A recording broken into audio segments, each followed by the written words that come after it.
Sadhguru, what is the difference between devotion and addiction? In devotion also, one is in a state where he cannot live without his object of devotion. So what is the difference? Addiction is usually to substances. Devotion is towards something that you hold. You can only be devout towards something that you hold way above yourself. Devotion cannot be practiced. It cannot be cultivated or cultured.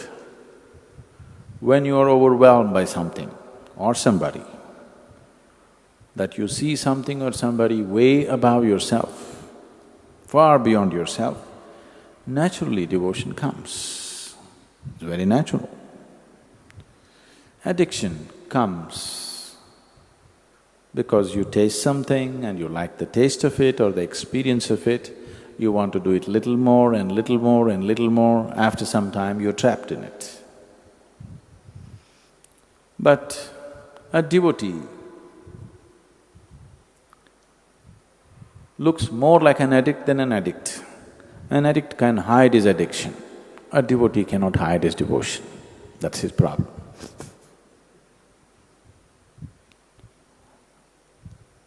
Even a drug addict,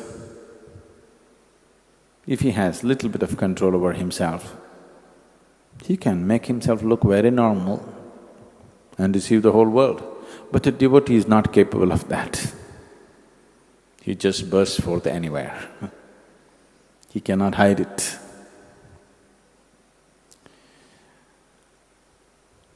This question of devotion and addiction coming together, they are not two opposites in any way, but they have come together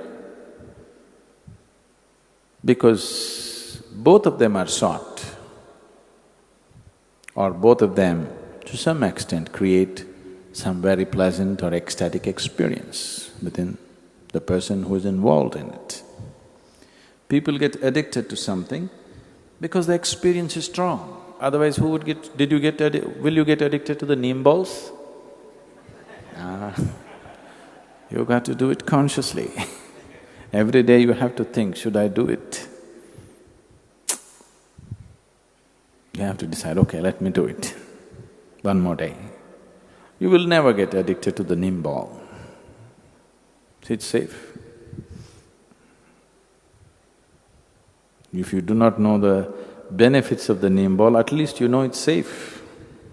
It doesn't entangle you.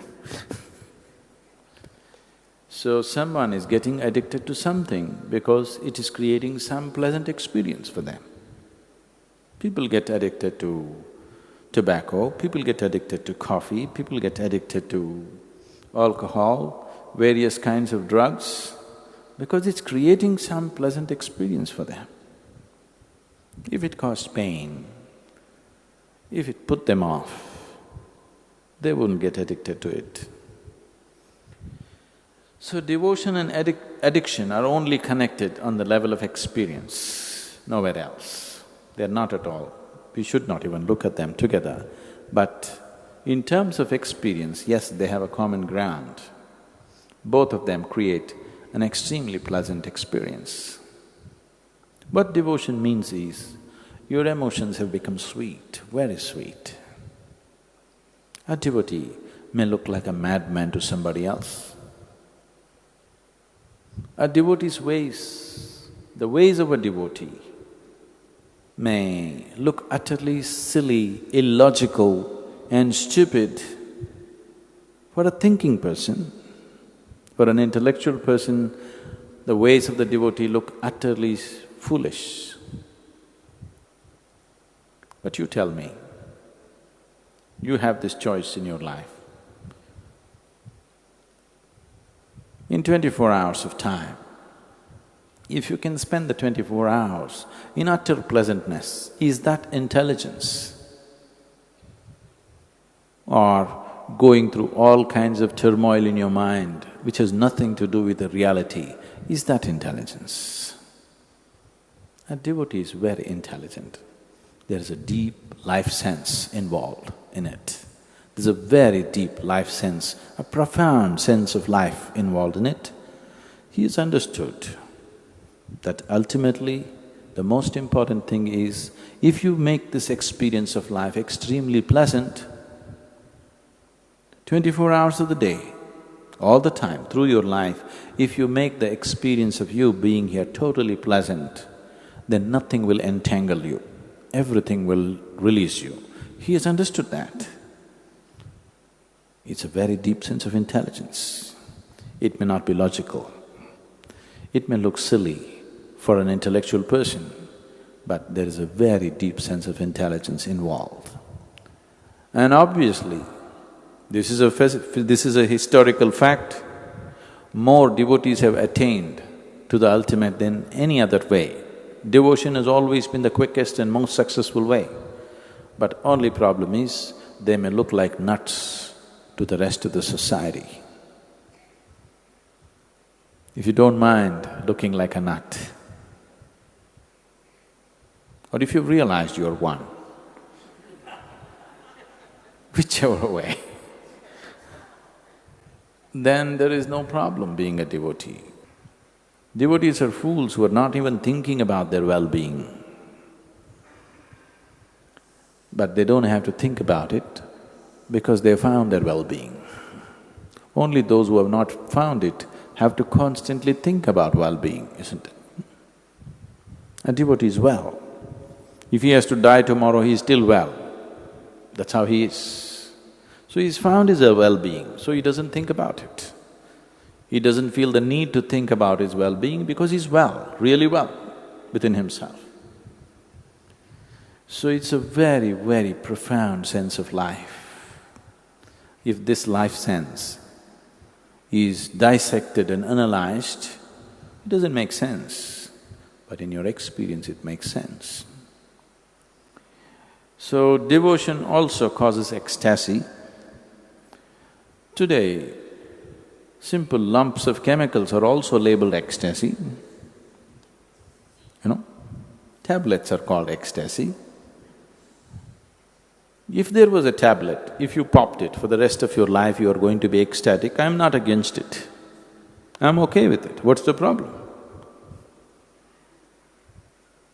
I'm perfectly fine with a drug. If there was a drug that you can take it, for the rest of your life you're ecstatic, what is the problem? Let's take it. But the problem is, it just gets you on a high for some time and then dumps you in such a bad way. And in the process of doing this, it just ruins you completely. That's the problem. If there were no side effects, if you pop one pill or even one pill a day, like vitamin, if you pop something, an LSD or an ecstasy or whatever the names they have for it, and for the whole day you're ecstatic and there's no damage to the body, you will live well and your intelligence still functions. That's important. If your intelligence still functions and it expands you and makes you enhanced in every way, I don't see what's wrong with the drug. But that's not what the drug does. It's just that with the drug, with the addiction, both the physicality and the mentality, both the body and the mind shrinks. The physical capabilities will shrink and the mental capabilities will shrink. So as a human being, you're not enhanced, you're destroyed. But devotion makes you hugely enhanced. Things that you never thought you could do, now you can do because there is no limitation on you. A devotee is also insane with ecstasy, but he will never jump off a mountain or he will never jump off a high-rise building.